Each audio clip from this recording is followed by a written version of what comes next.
जानते हैं आचार्य सुमंत शर्मा जी से कुंभ राशि वाले जातकों का दिसंबर माह कैसा रहेगा।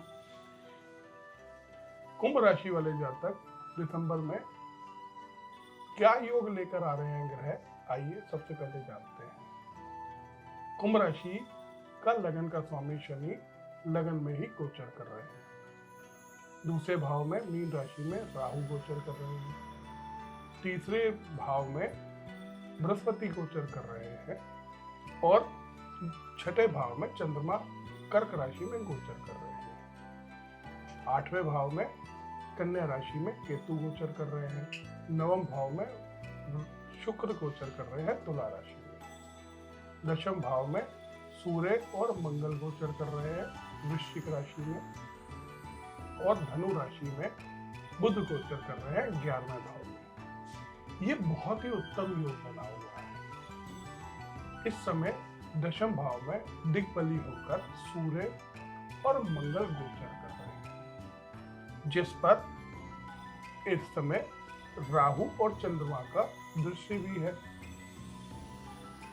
इससे जो फल प्राप्त होता है कुंभ राशि वाले जातकों का, जो माह का शुरुआत होगा उस समय थोड़ा सा मन में विचलता बनी रहेगी, लेकिन यह माह ओवरऑल कुंभ राशि वालों के लिए बहुत उत्तम फल लेकर आ रहा है। इस समय कार्य क्षेत्र में उन्नति होगी, क्योंकि सूर्य दिग्बली होकर दशम भाव में अपने मित्र मंगल की राशि में और मित्र के साथ गोचर कर रहे हैं। और 11वें भाव में बुध गोचर कर रहे हैं।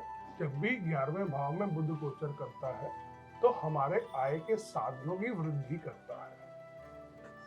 बृहस्पति तीसरे भाव में बुध पर अपनी शुभ दृष्टि डालकर बैठे हैं और बृहस्पति के 11वें भाव यानी कि लगन के अंदर शनि गोचर कर रहे हैं, जिससे जातकों को कार्य क्षेत्र में उन्नति प्राप्त होगी, लेकिन दिसंबर माह के दूसरे सप्ताह के बाद।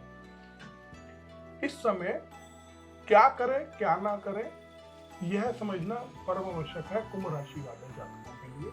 इस समय मन में कुछ जो विचलता बनी हुई है उसको आप संयम पूर्वक गुजार करें। जब आप संयम पूर्वक काम करेंगे तो आपकी जो ये समस्या है उसका आपको निवारण मिलेगा, क्योंकि आप पास्ट की बातों को लेकर बहुत सोच रहे हैं। वो पास्ट था, इसको समझना बड़ा आवश्यक है, क्योंकि जो पास्ट में निकल गया अब वो दोबारा आने वाला नहीं है। अष्टम भाव में केतु जब गोचर करता है तो आप अपने कार्य क्षेत्र में जो रिसर्च है, जो आपके छुपी विद्याएं हैं, उसका लाभ प्राप्त करते हैं। यानी कि आपके जीवन में कुछ अचानक ऐसी घटनाएं घटेंगी जो आपके फ्यूचर में आपको लाभ प्रदान करेंगी। अब बात करते हैं कि नौकरी पेशा वाले जातकों के लिए दिसंबर माह कैसा रहेगा। दशम भाव के अंदर सूर्य और मंगल का गोचर और लगन के अंदर शनि का गोचर, यह आपको शुरू के कुछ माह के शुरू में कुछ परेशानियां दे सकता है, लेकिन जैसे ही दूसरा सप्ताह शुरू होगा तो इससे आपको काफी लाभ प्राप्त होगा। इससे आप अपने जीवन में उन्नति प्राप्त कर पाएंगे। इसलिए आपको यह समझना जरूरी है कि जितने पिछले कई समय से जो परेशानियां चल रही थी, अब उस परेशानियों से उभरने का समय आ गया है। आपको इस समय मेहनत ज्यादा करनी है। जो पीछे का बैकलॉग है आप उसको अब कवर कर सकते हैं और लाभ प्राप्त कर सकते हैं। दूसरी बात करें कि व्यापारिक क्षेत्र में क्या रहेगा। व्यापारिक क्षेत्र में जब भी दशम भाव के अंदर सूर्य और मंगल गोचर करते हैं तो व्यापार में उन्नति के स्रोत नए पैदा होते हैं और आप अपने कार्य में उन्नति करते हैं। आपको लाभ प्राप्त होता है, क्योंकि दूसरे भाव में दशम भाव से दूसरे भाव में बुध गोचर कर रहे हैं और बृहस्पति उस पर दृष्टि डाल रहे हैं, तो आपके लाभ को ये और बढ़ा रहे हैं। आपको यह समझना है कि आपको कितनी मेहनत करनी है अपने कार्य क्षेत्र में। तभी व्यापार में आप वृद्धि कर सकते हैं। यदि आप कोई नया काम शुरू कर रहे हैं या कोई नया प्रोडक्ट लॉन्च कर रहे हैं तो इस माह का दूसरा सप्ताह उसके लिए उत्तम रहेगा। इस समय अगर आप कोई कार्य शुरू करते हैं तो माह के अंत तक आपको लाभ भी मिलना शुरू हो जाएगा। अब बात करें कि विद्यार्थियों के लिए यह समय कैसा रहेगा। यदि आप विद्या के क्षेत्र में कोई कार्यरत भी हैं या विद्या प्राप्ति के लिए आप काम कर रहे हैं, पढ़ रहे हैं, तो उसके लिए यह समय उत्तम रहेगा। यदि आप बाहर पढ़ना चाहते हैं तो थोड़ा सा आपको रुकने के संकेत ग्रह दे रहे हैं। ये माह के अंत में आपको बाहर जाने के योग प्राप्त होंगे। शुरू में आपको कुछ विचलता हो सकती है, उससे आप ना घबराएं और मंथ के आखिरी सप्ताह का इंतजार करें, क्योंकि आपको शुभ संकेत मंथ के आखिरी सप्ताह में ही प्राप्त होंगे। विद्या के क्षेत्र में अगर आप कोई नई पढ़ाई करना चाहते हैं तो भी उसके लिए समय उत्तम रहेगा। अब बात करते हैं कि ओवरऑल कुंभ राशि वालों के लिए समय कैसा रहेगा। पहले सप्ताह को छोड़कर बाकी के 3 सप्ताह कुंभ राशि वाले जातकों के लिए अच्छे रहेंगे और जो कार्य आप शुरू करेंगे उसमें आपको लाभ प्राप्त होगा। इस लाभ को प्राप्त करने के लिए आपको अपनी मेहनत और अपने वाणी पर संयम रखने की परम आवश्यकता है। दूसरा, आप जो अपने परिवार में समय नहीं दे रहे हैं, थोड़ा सा अपने परिवार के साथ भी समय व्यतीत करना परम आवश्यक है।